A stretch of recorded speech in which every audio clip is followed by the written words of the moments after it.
주님의 전을 사모하며 10시 예배에 나오신 여러분, 또한 미디어로 간절히 예배드리는 모든 분들을 주님의 이름으로 환영하고 축복합니다. 이 시간 주님의 이름을 높이길 원하며 다 함께 일어서서 찬양하며 예배 자리로 나아가겠습니다.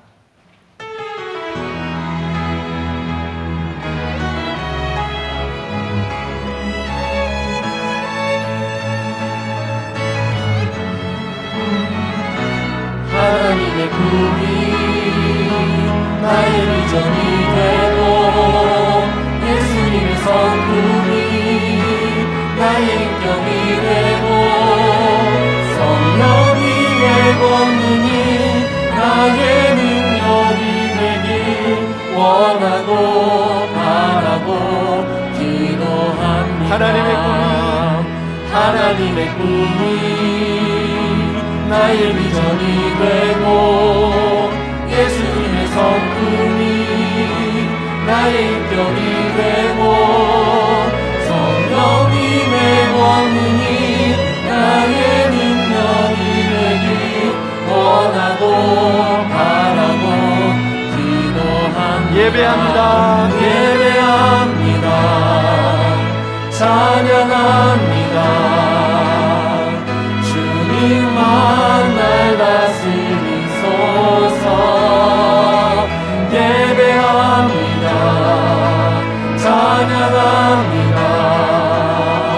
주님 홀로 높임 받으소서. 주님 홀로 높임 받으소서. 그러므로 우리는 예수로 말미암아 항상 찬송의 제사를 하나님께 드리자. 이는 그 이름을 증언하는 입술의 열매니라. 세상 만물을 창조하시고 다스리시는 하나님, 이 시간 온전히 하나님의 이름을 높이고 영과 진리로 예배하며 나아갑니다. 우리의 영혼이 주님께만 집중할 수 있게 하시고 어두웠던 지난 과거를 눈과 같이 희게 하여 주시사 새 생명으로 인도하여 주옵소서. 주님께 드리는 이 예배를 기쁨으로 받아주시고 주님의 임재가 가득 넘치는 예배의 자리가 되게 하여 주옵소서. 우리의 삶의 자리가 회복되고 주님의 은혜로 살아갈 수 있는 힘을 얻게 하여 주옵소서. 우리 주 예수 그리스도의 이름으로 기도합니다. 아멘.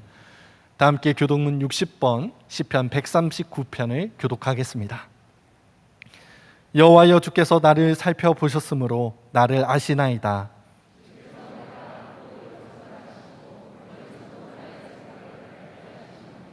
나의 모든 길과 내가 눕는 것을 살펴보셨으므로 나의 모든 행위를 익히 아시오니.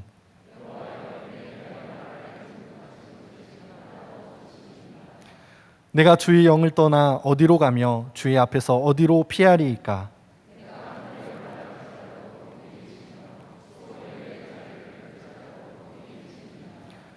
내가 새벽 날개를 치며 바다 끝에 가서 거주할지라도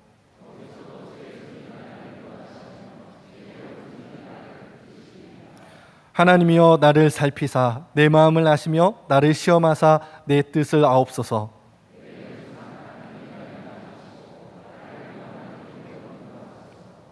아멘.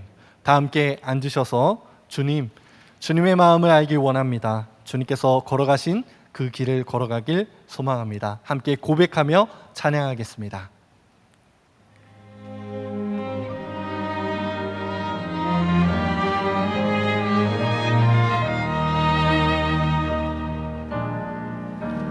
삶의 작은 일에도 그 마음을 알기 원하네.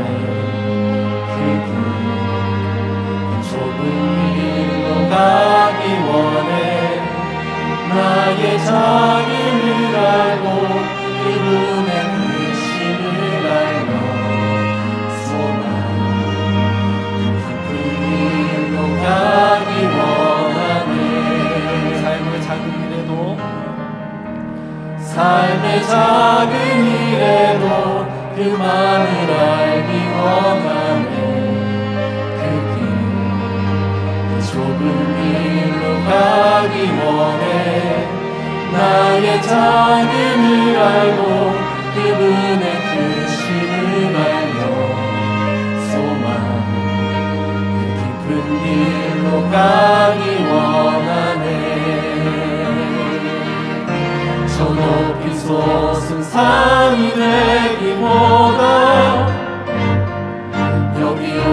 묵직한 동산이 되길 내 가는 길만 비추기보다는 누군가의 이름을 비춰준다면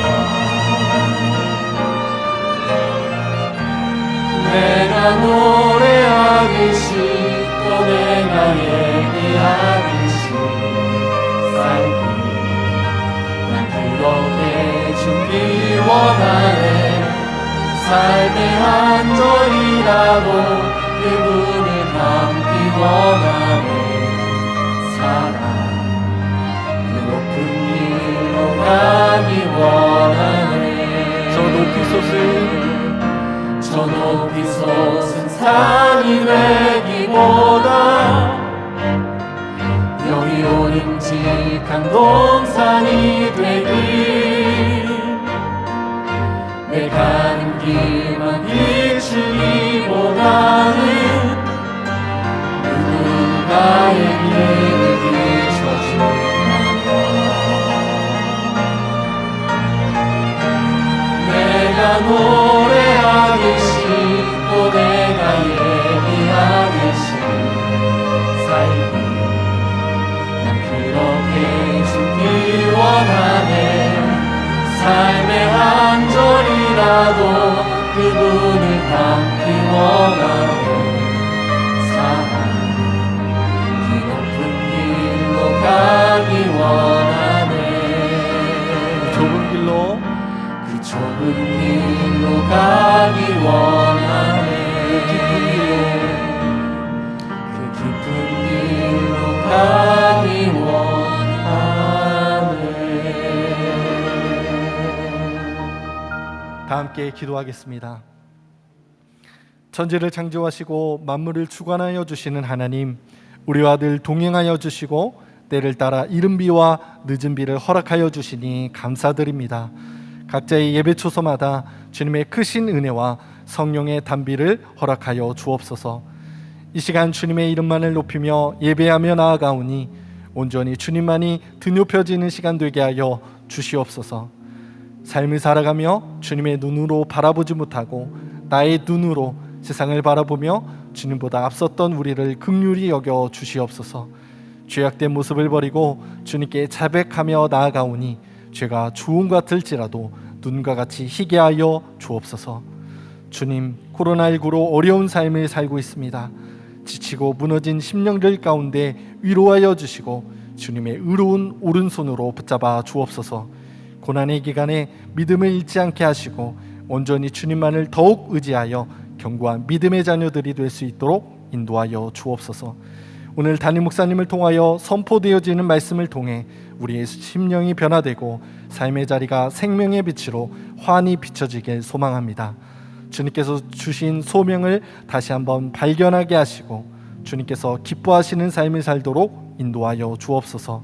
주님의 마음으로 주님의 관점으로 맡겨진 자리에서 참된 주님의 소명을 감당하게 하여 주옵소서. 지금도 살아계셔서 우리의 삶에 역사하여 주시는 주 예수 그리스도의 이름으로 간절히 기도합니다. 아멘.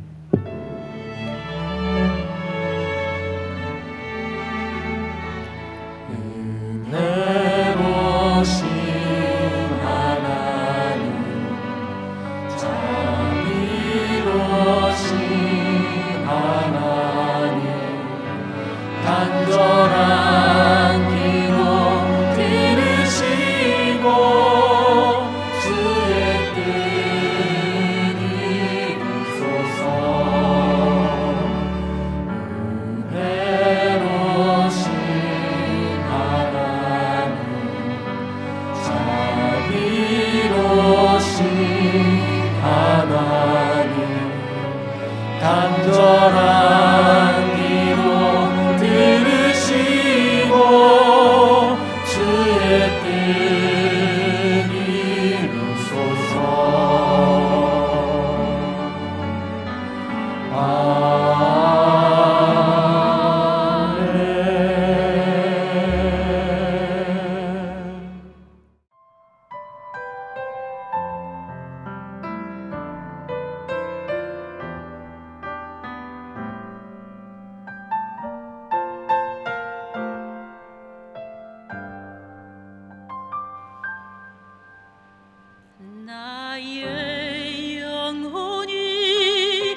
주의 은혜라 주의 은혜라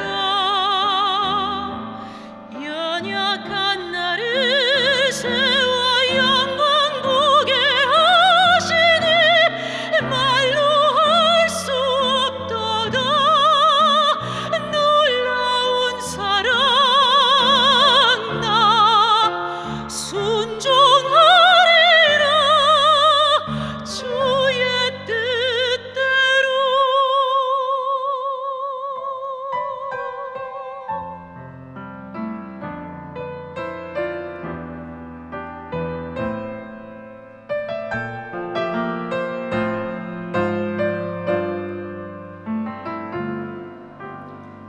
주의 자비로 날 감싸주시니 모든 두려움 사라지는 주가 말씀하신 것 이루어질 것을 굳게 믿고 주 바라봅니다.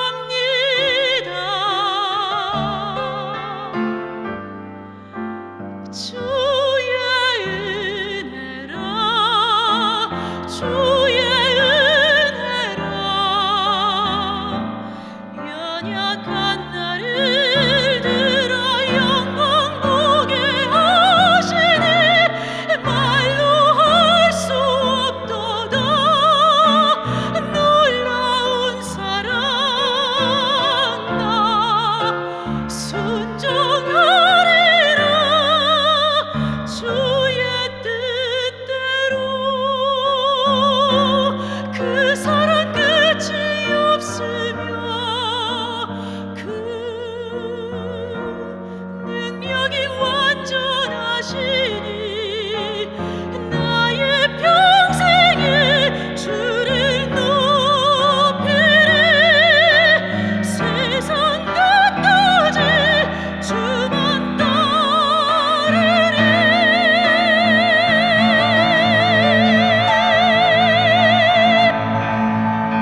주의 은혜라 주의 은혜라 누구도 받지 못한 은혜 허락하시니 나는 감사하리라 기뻐하리라 늘 손축하리라 주님의 사랑 나 찬양하리라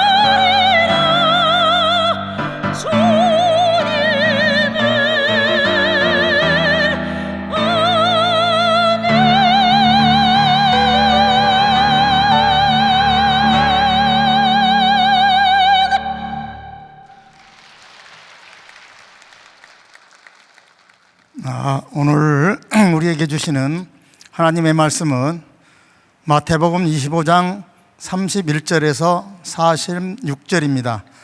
마태복음 31절에서 46절입니다. 본문 말씀 중에서 31절에서 33절 그리고 40절과 45절을 봉독하겠습니다. 인자가 자기 영광으로 모든 천사와 함께 올 때에 자기 영광의 보좌에 앉으리니 모든 민족을 그 앞에 모으고 각각 구분하기를 목자가 양과 염소를 구분하는 것 같이 하여 양은 그 오른편에 염소는 왼편에 두리라. 임금이 대답하여 이르되 내가 진실로 너희에게 이르노니 너희가 여기 내 형제 중에 지극히 작은 자 하나에게 한 것이 곧 내게 한 것이라 하시고 이에 임금이 대답하여 이르되 내가 진실로 너희에게 이르노니 이 지극히 작은 자 하나에게 하지 아니한 것이 곧 내게 하지 아니한 것이라 하시리니 이는 살아계신 하나님의 말씀입니다. 아멘.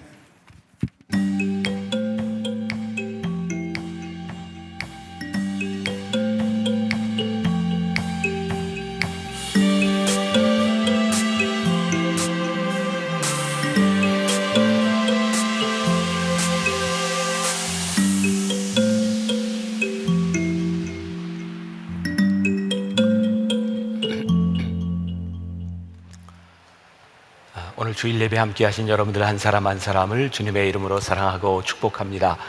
여러분들은 어떠셨는지 모르겠지만 저는 오늘 아침에 깜짝 놀랐어요. 여러분들 교회 나오는 거 보고. 제가 지난주에 광고를 했는데도 그냥 저 혼자 나와서 예배를 인도하던 게 벌써 익숙해져서 근데 여러분들 오는 거 함께 하는 거 보니까 너무 반갑고 감사하고, 또 이번 주간에는 제가 LA에 있는 한인교회 가능하면 실시간으로 지금 집회를 온라인으로 인도하고 있어서 설교를 어제도 4번, 오늘도 4번 이렇게 해야 되는 상황인데 굉장히 힘들다고 생각했는데 여러분들 보니까 힘이 납니다. 자, 네, 박수. 네. 자, 우리 한번 온라인으로 예배드리고 있는 분들이 아직 많이 있으니까 우리 두 손을 흔들어서 힘을 냅시다. 우리 진심을 담아서 건성건성하지 말고요. 우리 힘을 냅시다. 한번 인사합시다. 시작. 힘을 냅시다. 네, 감사합니다. 자, 이제 말씀으로 들어가겠습니다. 계속해서 Go Together라고 하는 주제를 가지고 우리가 하나님의 마음을 따라 우리가 어떻게 살아갈 것인가. 오늘은 하나님의 마음을 따라 우리들의 소명에 대한 생각을 나누어 보려고 합니다.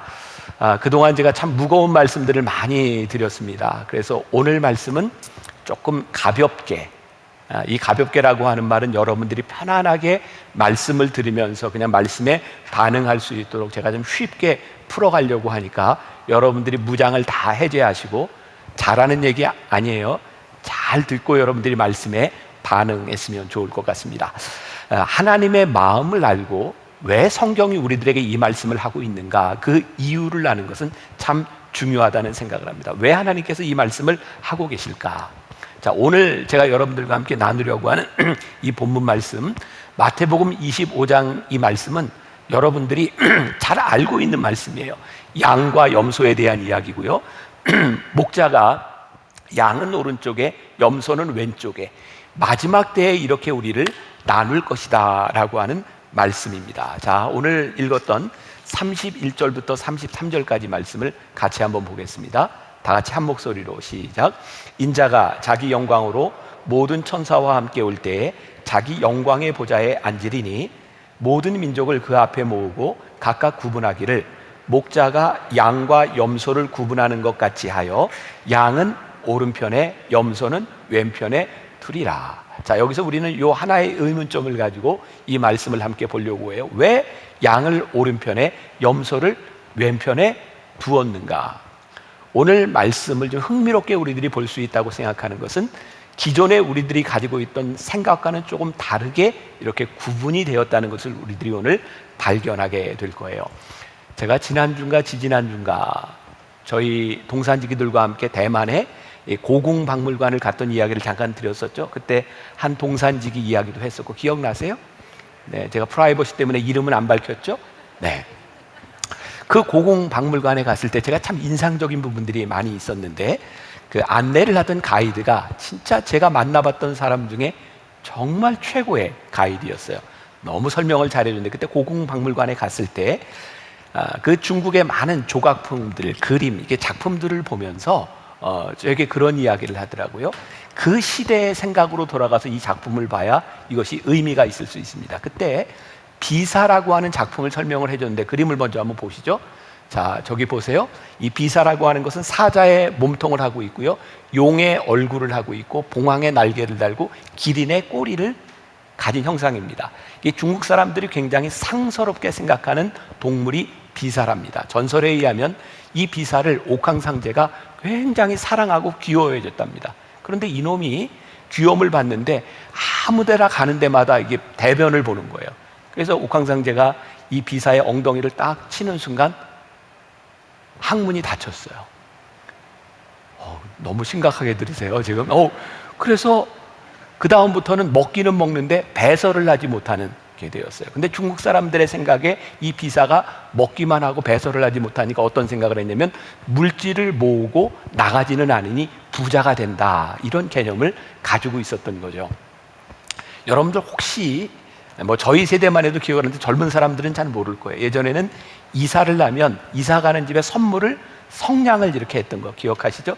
성냥을 선물한 이유는 우리들이 흔히 어떻게 알고 있냐면 불같이 일어나라 이렇게 알고 있지만 실제 의미는 그게 아니었다고 합니다. 옛날에 우리나라 성냥은 이렇게 되어 있었어요. 보여줘 보세요. 비사표 성냥. 옛날에 성냥을 선물했던 이유 가운데 하나는 불같이 일어나라라고 하는 개념보다 이 비사라고 하는 것이 부자가 된다 이런 개념을 가지고 있었기 때문이죠. 그런데 비사표 성냥 이후에 우리나라에 유엔 성냥도 나오고 여러 가지 성냥이 나왔는데 그때부터 사람들은 비사표 성냥만 선물한 게 아니라 그냥 유엔 성냥, 다른 성냥도 그냥 선물하게 되었다. 그러니까 본래의 의도와는 조금 다른 일들이 이루어지고 있었다는 거죠. 또 하나의 이야기를 들었어요. 그 고궁박물관에 가면 최고의 보물로 치는 것 중에 하나가 배추 비치라고 하는 게 있습니다. 그림을 한번 보여주세요. 저 비치예요. 저게 조그맣습니다. 한 30cm 조금 더 되나? 저게 굉장한 보물이라고 이야기하는데 저게 옥으로 되어 있습니다. 저게 어떤 정도의 보물이냐면 저 옥을 이 조각할 때 칼로 한 게 아니라 옥이 보통 강도가 7 정도, 다이아몬드가 9 정도 된다니까 굉장히 딱딱한 거예요. 저걸 그 당시에 청나라 시대에 실을 가지고 다 조각을 했답니다. 저 배추의 모양의 여치 귀뚜라미가 아주 정교하게 조각이 되어 있어요. 그런데 저 조각품을 볼 때 지금 우리의 기술 수준으로 보면 저건 그렇게 대단한 것이 아닙니다. 가이드가 이렇게 얘기를 하더라고요. 박물관에 가서 작품을 볼 때에는 진나라 시대의 작품을 볼 때에는 그 시대를 살고 있었던 사람들의 수준에서 봐야 그게 얼마나 굉장한지를 알게 된다는 거예요. 저 작품 역시 청나라 시대의 사람들의 수준에서 볼 때 저건 엄청난 작품이다. 제가 오늘 왜 이렇게 장황하게 이런 이야기를 하는가? 오늘 우리들이 하나님의 말씀을 보는 자세, 태도 굉장히 중요한 것이 있는데 하나님의 말씀을 들을 때 그 시대에서 하나님이 어떠한 생각으로 예수님께서 어떤 비유로 이 말씀을 하고 있는가를 이해해야 우리들이 그 말씀을 정확하게 이해할 수 있는 거예요. 저는 우리 크리스찬들에게 있어서 지혜가 무엇일까? 하나님의 말씀을 듣는 거죠. 하나님의 말씀을 아는 거죠. 우리가 365일 매일 묵상을 하면서 저에게 참 굉장히 흐뭇하고 가슴 뛰는 일 가운데 하나는 우리가 매일 하나님의 말씀을 들으며 하나님의 마음을 알기 위해 노력한다는 거예요. 그리고 제가 그 말씀을 여러분들이 조금 더 잘 알 수 있도록 제가 목사니까 그 말씀을 해설하고 노력하면서 우리들의 지혜가 넓어지는 거죠. 자, 오늘 말씀을 제가 지금 설명하려고 지금 이렇게 장황하게 설명하는 거예요. 또 하나 예를 들어 볼게요. 다시 이야기하지만 오늘 말씀은 여러분들이 편안하게 들어도 돼요. 편안하죠? 네. 재밌죠? 네, 오늘은 그리고 여러분들이 말씀 가운데 하나만 탁 이렇게 이제 속에 들어오면 돼요. 제가 미국에서 공부하던 시절이에요. 한국에서 영어 공부를 열심히 하고 토플 시험 보고 준비를 다 해서 미국에 갔는데 신학대학원에 처음 들어가서 수업을 듣는데 진짜 안 들리더라고요. 영어 공부를 그렇게 했는데도 진짜 못 알아듣겠더라고요.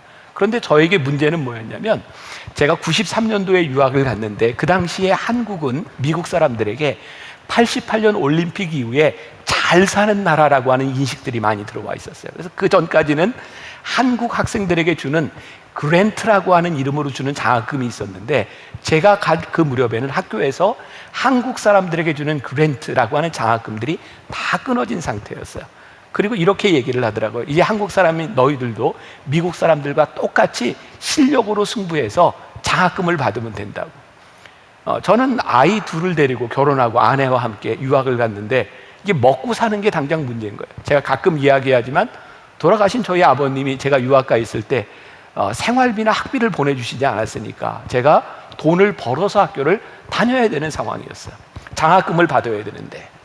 그래서 제가 수강 신청을 하고 나면 지금 생각해도 제가 스스로 이런 말 하긴 그렇지만 지혜로웠다 막 이런 생각이 드는 거예요. 왜냐하면 그 수강 신청을 하고 나서 그 과목 교수가 어떤 사람인지를 저보다 먼저 공부한 한국 선배 목사님들에게 혹은 선배에게 가서 이분은 어떤 상형이고 어떤 글을 좋아하고 어떤 말을 쓰며 이런 것들을 제가 다 들었어요.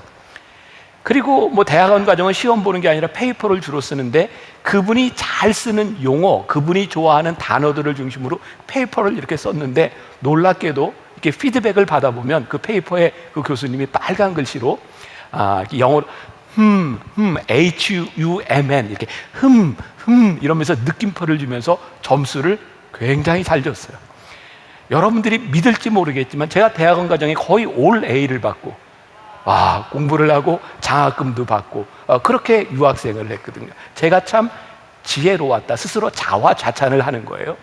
그런데 유학생활에 실패하는 사람들이 있는데 대개 어떤 사람이냐면 교수하고 싸우는 사람인 거예요.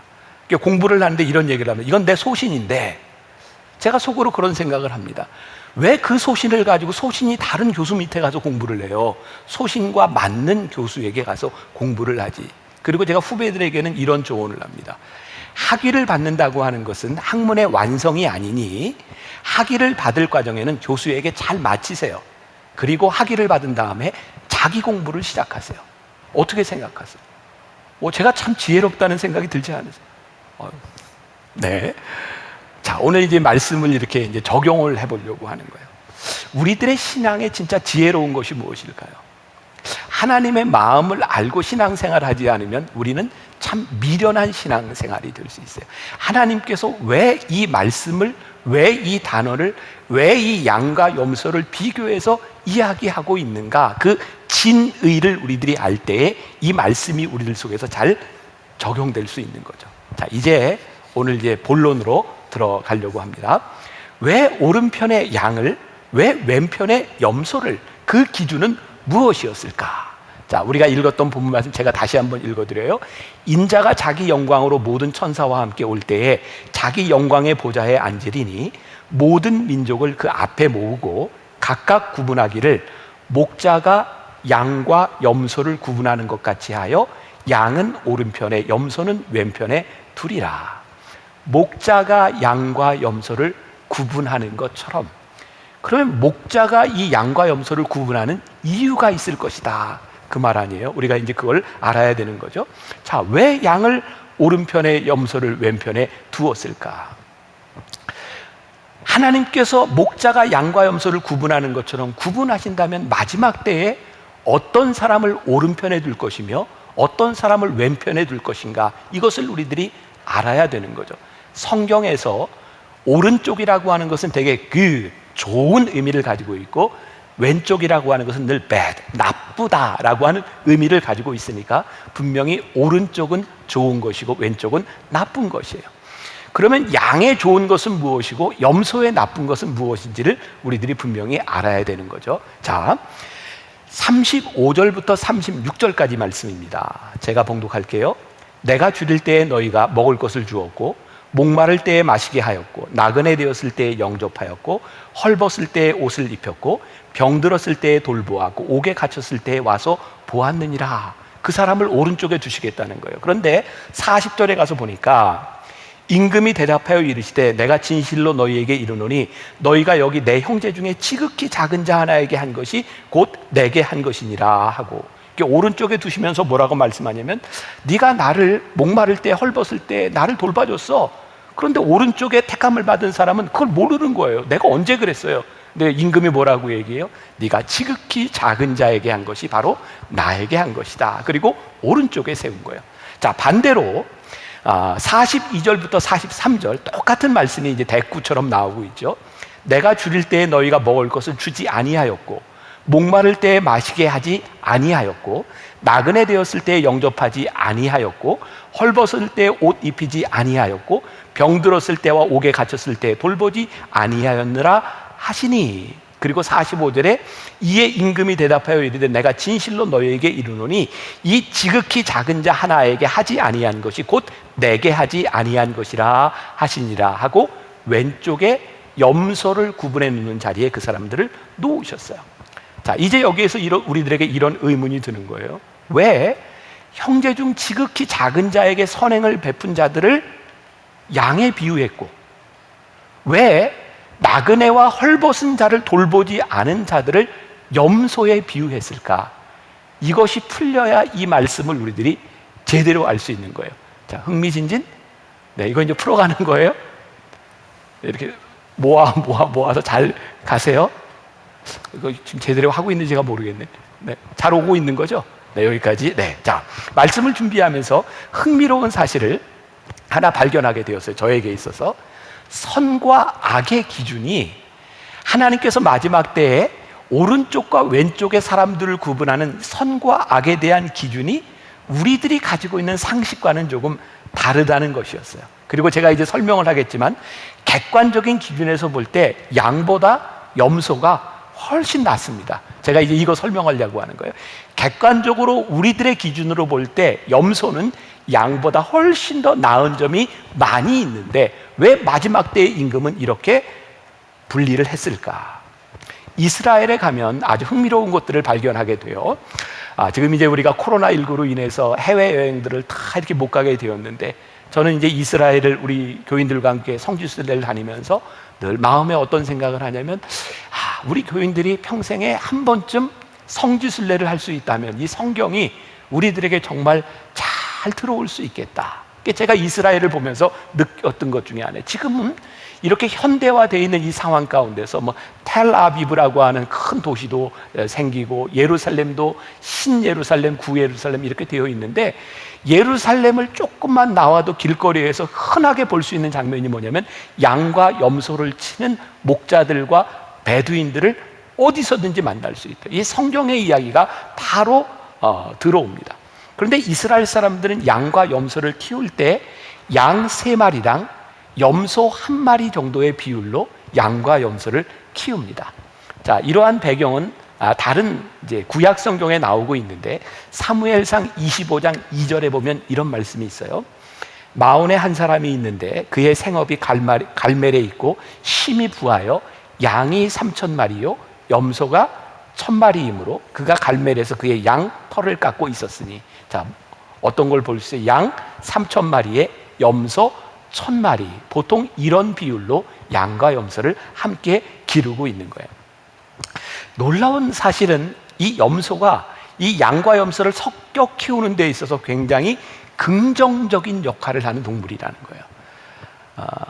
여러분, 양 치우는 걸 보면 되게 양들이 이렇게 몰려다닙니다. 이렇게 뭉쳐다닙니다. 이스라엘하고 우리나라하고 조금 다른 것 중에 하나는 이스라엘이 여름이 되면 무지하게 덥습니다. 햇볕이 정말 뜨거워요. 근데 우리나라의 여름 생각하면 굉장히 습도가 많은데 이스라엘은 무지하게 덥지만 그 예루살렘 주변은 습기가 별로 없습니다. 그래서 더운 날도 그늘에만 들어가면 시원해요. 양들이 뭉쳐 다니는 이유가, 저도 말씀을 준비하면서 깨닫게 되었는데 양들이 뭉쳐 다니는 이유가 더워서 뭉쳐 다닌대요. 그 털 많은 양들이 더워서. 이유는 뭉쳐 다니면서 자기들끼리 뭉쳐 다니다가 그늘이 생겨야 시원하기 때문에 뭉쳐 다니면서 그늘을 만든다는 거예요. 여기까지 이해가 되세요? 그런데 문제는 양이 털들이 많잖아요. 그늘을 만드는 것까지는 좋은데 자꾸 이렇게 부대끼고 같이 뭉쳐 다니다 보면 상처가 나게 된답니다. 그래서 염소를 그 안에다가 함께 키우면 염소는 무리지어 다니지 않고 혼자 다니는 습성이 있기 때문에 저 사이에 들어가서 양들을 띄워놓는 역할을 합니다. 그러니까 그늘도 만들지만 서로 상하지 않도록 염소가 그런 역할을 하는 거죠. 그러니까 염소가 양을 키우는 데 있어서 아주 긍정적인 역할을 하고 있는 거예요. 또한 우리가 알고 있는 상식에 염소는 고집불통이고 양은 순하다, 이런 생각을 하고 있는데 사실 양과 염소를 같이 키우는 데 있어서 이스라엘 사람들은 염소에게 목을 매지 않는답니다. 그러니까 양처럼 목자를 잘 따라다닌다는 이야기예요. 게다가 양과 염소를 같이 이렇게 탁 데리고 다니면서 이제 풀을 먹이고 하는데 갑자기 천둥과 번개가 치면 양은 겁이 많아서 어쩔 줄 모르는데 염소가 옆에 있으면 양들이 염소 옆에 와서 안심한답니다.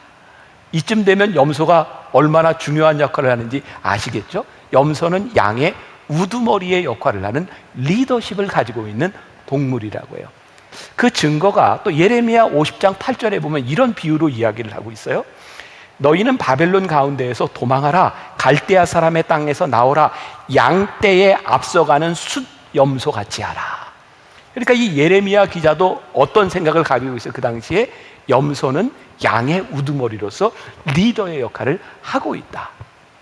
자, 제가 염소 예찬을 조금 더 하겠습니다. 오히려 염소는 양들의 모범이 될 때가 많이 있었다는 거예요. 자, 이스라엘은 이 풀이 많지 않습니다. 이제 우기 때 이렇게 잔디가 이렇게 풀이 자라지만 건기 때가 되면 다 메말라 버려. 아무튼 양과 염소를 치는 데 있어 제일 중요한 게 목자는 푸른 풀밭으로 데리고 다녀야 되는 거예요. 근데 양을 데리고 이렇게 가면서 풀을 뜯게 하는데 양은 풀이 있으면 풀을 뜯어 먹는데 풀 잎만 뜯어 먹는 게 아니라 뿌리까지 다 뽑아 먹는답니다. 그래서 양이 한번 휩쓸고 지나가면 그 다음에 풀이 자라질 않는 거예요. 굉장히 위험한 거죠. 그런데 염소를 먼저 이렇게 가서 염소에게 풀을 뜯게 하면 염소는 풀의 잎만 뜯어먹고 절대로 뿌리를 뜯어먹지 않는답니다. 그런데 놀라운 일은 염소가 먼저 풀을 뜯는 걸 보면 양이 따라한답니다.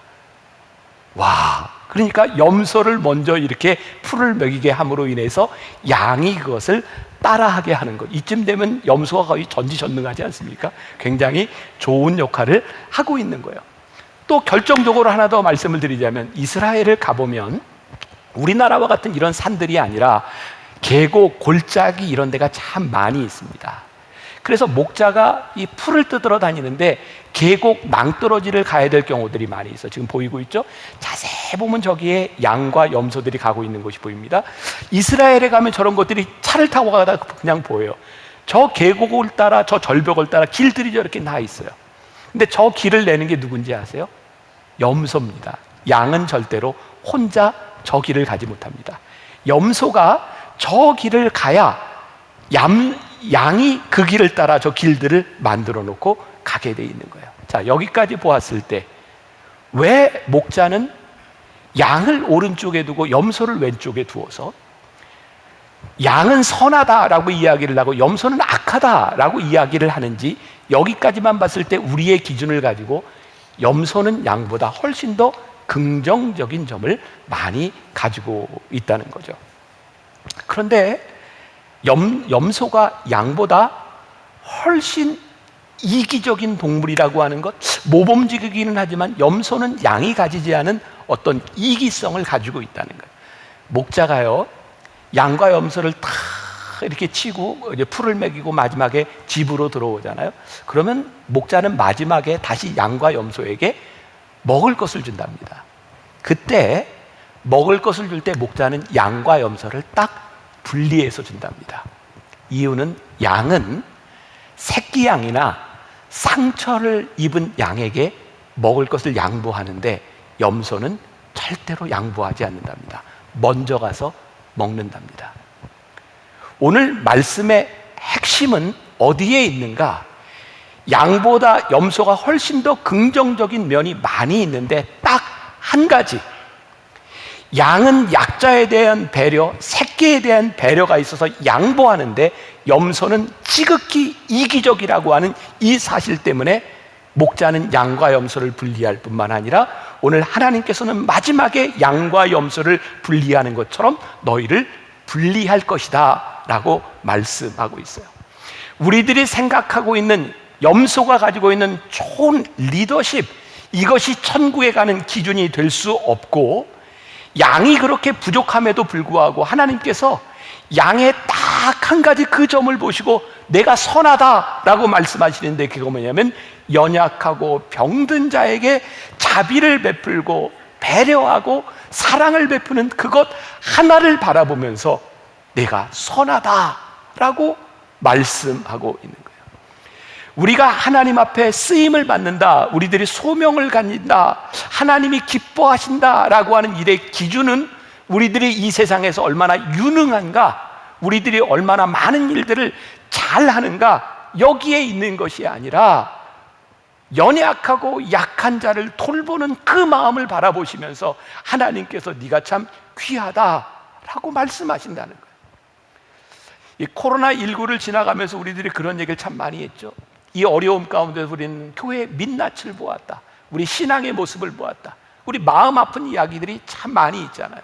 그리고 우리들 가운데 제일 힘든 게 어떤 면에서 보면 교회가 이거 너무 억울하게 당하는 거 아니야? 형평성에서 어긋나는 것 아니야? 아니, 어떤 데는 뭐 흔히 말하는 마트나 백화점에 오면 사람들이 저렇게 디글디글하게, 지하철에 사람들이 저렇게 꽉 차서 저렇게 출퇴근을 하는데, 아니 예배 시간에 마스크 다 쓰고 이렇게 떨어져서 예배를 드리고 방역수칙을 잘 지키는데도 야, 이걸 못 드리게 하는 거, 이건 뭔가 좀 불공평한 거 아니야? 우리들 속에 화가 있어요. 그리고 이 코로나를 지나가면서 대한민국 국민들 모든 사람들에게 마음에 분노 같은 것이 있는 거예요. 왜? 저 사람에게 비교하면 내가 손해를 보는 것 같은 거예요. 내가 왜 상대적으로 손해를 봐야 되는지 이게 우리들에게 잘 용납이 되지를 않는 거죠. 근데 하나님께서 저에게 깨닫게 하신 이 말씀을 준비하면서 저에게 깨닫게 하신 것이 있어요. 내가 너희들 교회에 바라는 것은 너희들이 이 세상에서 얼마나 손해를 받냐, 내가 우리들이 얼마나 많은 것을 찾아야 되느냐, 아니 어떤 면에서 보면 우리들이 신앙의 정당성, 우리 신앙을 지키기 위해서 우리들이 얼마나 우리들이 많은 것을 찾아야 되느냐, 하나님께서 마지막 때에 우리들에게 그것을 물으실 것 같지 않은 거예요. 오늘 양과 염소의 비유를 통해 보니까 하나님께서 마지막에 우리들에게 물으실 것은 이 상황 가운데서, 코로나19라고 하는 이 어려운 상황 가운데서 교회는 뭘 했니? 너희 뭘 했니? 죄송합니다, 제 말에 조금 거슬리는 분이 있을지 모르겠어요. 하나님께서 우리들에게 이 시간 가운데 너희들 모여서 어떻게 예배 드렸니? 하나님은 이것을 우리들의 심판의 기준으로 삼으실 것 같지 않은 거예요. 너희들이 예배를 드리고 하나님을 믿는 백성이고, 너희들 마음속에 하나님 아버지의 마음이 있고 하나님의 지혜가 있는 사람이었다면 이 상황 가운데서 너희들 무엇을 했니? 하나님께서 우리들에게 물으실 것에 대한 이야기, 우리들의 소명에 대한 이야기가 오늘 양과 염소의 비유를 통해서 보니까 우리들이 가지고 있는 상식과는 너무 다를 수 있다는 생각이 들어요. 레디컬이라고 하는 책을 제가 여러분들에게 소개한 적이 있어요. 데이비드 플랫 목사님이 쓴 책인데, 이 목사님이 2019년에 신간을 하나 썼습니다. 복음이 울다. 제가 작년에 이 책을 보았어요. 이 책에 거룩한 부담감, 이런 말들이 참 많이 등장합니다. 네팔 지역의 히말라야 산맥을 이렇게 돌아보며 많은 사람들을 만나고 단기 선교를 떠났던 데이비드 플랫 목사님의 이야기입니다. 어떤 네팔의 마을에 히말라야 산자락에서 예배를 드릴 때 정말 예배를 드리기 위해서 가족 공동체에서 쫓겨난 사람들, 어떤 사람은 그 예배 시간에 참석하기 위해서 3주를 히말라야 산을 걸어서 예배를 드리고 또 3주를 걸어가야 되는 사람들, 그들의 모습을 바라보며 믿음이 무엇인지, 신앙이 무엇인지를 다시 한번 생각하게 됩니다. 그리고 데이비드 플랫 목사님은 이렇게, 미국의 대형교회 목사님입니다. 성경을 믿고 성경을 가르치는 미국 교회에 진짜 성경에 없는 것들로 너무나 집착하고 있는 우리들의 모습, 이 말은 오늘 우리들에게도 동일한 것 같아요. 하나님을 믿고 하나님의 말씀을 전하고 하나님의 말씀으로 함께 예배하는 공동체에 있는 우리들이 성경과 얼마나 가까이 있는가, 교회가 얼마나 성경적이고 교회가 얼마나 복음적인가, 이런 고민을 하기 시작해요. 그때 함께 그 히말라야 산, 그 네팔 지역을 단기 선교로 지났던 에런이라고 하는 사람과 마지막 그 나라를 떠나기 위해서 공항으로 오는 그 도중에 데이비드 플랫 목사님이 이렇게 묻습니다. 에런, 당신은 왜 이곳에 오게 되었나요? 에런이 이렇게 대답합니다. 말만 하기가 지긋지긋해서요. 제 자신이 영적으로 육체적으로 절박한 세상 속에서 실제로 사역을 하기보다는 사역에 관해 말만 많이 하는 사람처럼 느껴졌어요. 그래서 바꿔야 되겠다고 생각하고 제가 여기에 있게 되었어요.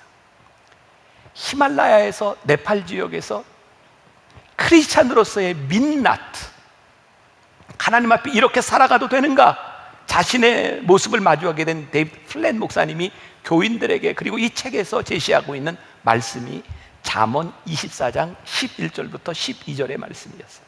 이런 말씀이었습니다. 너는 사망으로 끌려가는 자를 건져주며 살육을 당하게 된 자를 구원하지 아니하려고 하지 말라. 내가 말하기를 나는 그것을 알지 못하였노라 할지라도 마음을 저울질 하시는 이가 어찌 통찰하지 못하시겠으며 내 영혼을 지키시는 이가 어찌 알지 못하시겠느냐. 그가 각 사람의 행위대로 보응하시리라. 소명, 하나님께서 우리들에게 주시는 소명, 이것은 어떤 것에서 출발하는 것일까요? 하나님의 마음을 알고 하나님의 마음이 느껴지는 것에서 출발하는 것이 소명이고, 오늘 본문 말씀을 통해 우리가 깨닫게 되는 아주 중요한 단어가 하나 있는데 작은 것이에요. 작은 것. 하나님의 마음이 느껴지는 작은 곳에서 우리들이 출발할 수 있는 것, 그것이 우리들의 소명이고 거기에 하나님의 마음이 있다. 제가 굉장히 즐겨보는 그 신문의 섹션 중에 하나가 매 주말에 조선일보에는 아무튼 주말이라고 하는 섹션이 있는데, 거기에 늘 한 주에 한 사람씩 소개를 합니다. 근데 제가 지난해 보았던 그 신문에 강남에서 피부과 원장을 하던 어떤 의사의 이야기가 나왔어요. 지금은 한센병 환자들을 돌보는 의사로 있는 젊은 의사의 이야기입니다. 강남에서 피부과를 하면서 이분은 특별히 이제 모발 이식에 특화된 분이었고 돈을 참 많이 벌었답니다. 근데 어느 날 병원 복도를 걷고 있다가 휘청했어요. 어지러웠던 거죠. 병원에 가봤더니 쉬라고, 너무 일을 많이 한다고. 그 이야기를 들었을 그 무렵에 유치원에 다니는 딸이 아버지에게 자기 발표회를 하는데 좀 와달라는 이야기를 듣고 갔답니다. 근데 딸의 일기장에 이런 글을 보게 돼요. 우리 아빠가 정말 바쁜 사람인데 오늘 와줘서 정말 기분이 좋았다. 그때 이분이 결심하죠. 쉬어야 되겠다. 그때 진주에서 한센병 환자를 돌보는 전문의를 찾고 있는데 가는 사람이 없는 거예요. 급여는 일반 전문의들의 50%에서 60% 정도 되는 수준에. 근데 이분은 쉬어야 되겠다는 생각으로, 가족들과 함께 주말을 지나야 되겠다는 생각으로 진주에 가서 일을 합니다. 그리고 일을 다 마치고 그 다음 스텝에서 한센병 환자들을 위한 의사들을 찾고 있는데 사람들을 못 찾고 있는 그런 상황이었어요. 그때 이 의사 선생님의 어머니가 이런 이야기를 했답니다. 야, 너는 죄송합니다. 이 어머니의 얘기예요. 피부과 의사가 돼서 돈만 벌려고 했지 너는 도대체 세상의 빛과 소금이 돼서 의사가 되려는 생각이 없었다. 너 좀 제대로 의사가 되려면 외과를 해야지. 돈 벌 생각만 했냐. 이런 어머니가 이런 이야기들을 계속 했던 거죠. 그렇게 고민하던 중에 이분이 크리스찬이라 교회를 가게 되었고 예배를 드리는데 그런 음성을 듣습니다. 웬만하면 네가 해라. 웬만하면 네가 해라. 그래서 이분이 다시 한센병 환자를 돌보는 의사로 가게 됩니다. 신문 기자가 묻는 겁니다. 당신은 어떻게 이렇게 위대한 일을 할 수 있었습니까? 아니요, 저는 위대한 일을 꿈꾸지도 위대한 일을 하지도 않았습니다. 단지 그렇게 어쩔 수 없이 내 건강과 자녀를 위해 시작한 일 가운데 교회 가서 기도를 할 때 그런 음성을 듣는 거. 웬만하면 네가 해라. 그 음성을 듣고 그냥 제가 이 자리에 있을 뿐입니다. 저에게 이 말씀이 강하게 와닿았어요. 웬만하면 네가 해라. 하나님께서 우리들에게 주시는 소명, 우리를 부르시는 사명은 어떤 커다란 일들이 아니라 오늘 하나님 아버지의 마음이 있고 작은 자 하나를 위해서, 소자 하나를 위해서 하는 그 일, 웬만하면 내가 해라. 이 말씀에 울림이 있는 거예요. 제가 참 부끄러운 일입니다. 아마 여러분들도 저와 다르지 않을 것 같게 이야기를. 지난 월요일에 제 아내하고 둘이 있다가 점심에 교회 직원들도 출근을 안 했고 둘이 밥을 좀 먹으러 가야 되겠다 하고 제가 이제 식당을 찾아갔는데 문을 닫았어요. 코로나로. 옆에 이렇게 지나가다 보니까 이게 순대국밥집이 있는데 사람들이 줄을 서 있는 거예요. 야, 이 시기에 줄 서 있어. 나도 서야죠. 줄 서가지고 이제 차례를 기다리고 있었어요.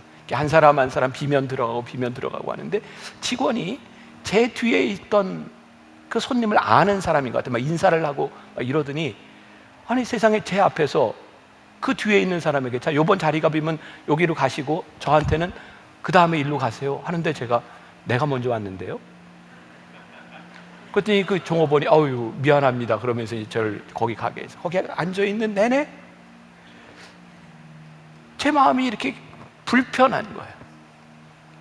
그리고 저를 가장 불편한 게 한 건 하나님 때문이 아니라 야, 이 줄 서 있는 이 가운데 이 판교에 있는 이 식당에 야, 나를 알아보는 사람이 있을 텐데 이거 내가 먼저 왔는데요. 이거 참 이건 내가 막 얼굴이 화끈거리고.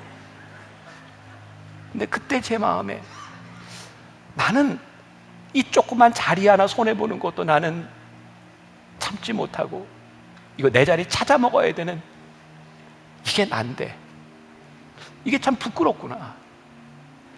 진짜 하나님이 우리를 부르시는 그 자리와 하나님이 우리들에게 주시는 마음들은 진짜 작은 것 하나 가운데서 우리들이 내가 하나님의 마음이 있는 사람인지를 내가 보여줄 수 있는 것인데 우리들이 작은 것 하나들을 우리들이 참 무시하고 살아가며 큰 사명을 꿈꾸고 있는 것은 아닌가.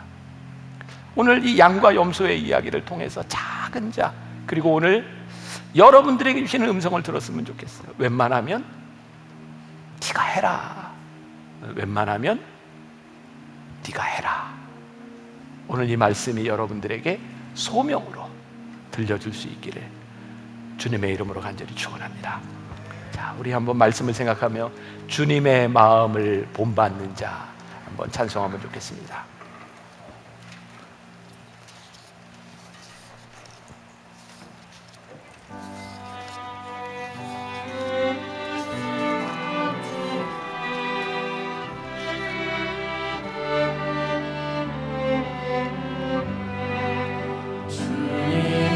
마음을 본받는 자, 그 맘에 평강이 찾아오는 험악한 세상을 이길 힘이 하늘로부터 임함이로다. 주님의 마음 본받아 살면서 그 거룩하신 나도 이루리. 주 모습 내 눈에, 주 모습 내 눈에 안 보이며 그 음성 내 귀에 안 들려도 내 영혼 날마다 주를 만나 신령한 말씀을 배우노라. 주님의 마음 본받아 살면서 그 거룩하신 나도 이루. 주님의 마음, 주님의 마음 본받아 살면서 그 거룩하신 나도 이루. 주님의 마음 본받아. 주님의 마음 본받아 살면서 그 거룩하신 나도 우리 한 번 더 주님의 마음, 주님의 마음 본받아 살면서 그 거룩하신 나도 이루리. 하나님 오늘 말씀을 통해 왜 하나님께서 마지막 때에 양을 오른쪽에 염소를 왼쪽에 두셨는지 알게 되었습니다. 하나님은 우리들이 가지고 있는 세상의 기준이 아니라 하나님의 마음을 알고 있는 자를 마지막 때에 구별하신다는 하나님의 마음도 깨달아 알게 되었습니다. 하나님은 오늘 우리들에게 위대한 일을 맡기시기보다 작은 자 하나에게 내가 하나님의 마음으로 그렇게 할 수 없겠냐고 우리들에게 물으십니다. 그리고 오늘 우리들에게 이 예배 가운데서 이렇게 말씀하십니다. 웬만하면 내가 해라. 웬만하면 내가 해라. 이 말씀이 오늘 우리들에게 주시는 레마의 말씀으로, 나에게 주시는 말씀으로 깨달아 알게 하여 주옵시고, 하나님 마지막 때 하나님 앞에 부끄러움 없이 하늘나라에 설 수 있는 귀한 주의 백성들이 되게 하여 주옵소서. 오늘도 하나님 앞에 드려진 귀한 예물들과 우리 성도들의 헌신과 또 오늘 우리의 피를 내어놓으며 하나님 이 피가 대한민국의 국민들을 위하여 잘 쓰여지기를 소원합니다. 헌신하는 그 모든 것들이 하나님 기쁘시게 하는 귀한 희생의 제물들이 되게 하여 주옵소서. 지금은 우리 주 예수 그리스도의 은혜와 하나님 아버지의 무한하신 사랑과 성령의 인도하심이 웬만하면 내가 할 수 없겠느냐고 오늘 우리에게 말씀하시는 주의 음성을 들으며 이 세상으로 나가는 당신의 사랑하는 모든 백성들 위해 지금부터 영원까지 함께 하시기를 간절히 축원하옵나이다. 아멘.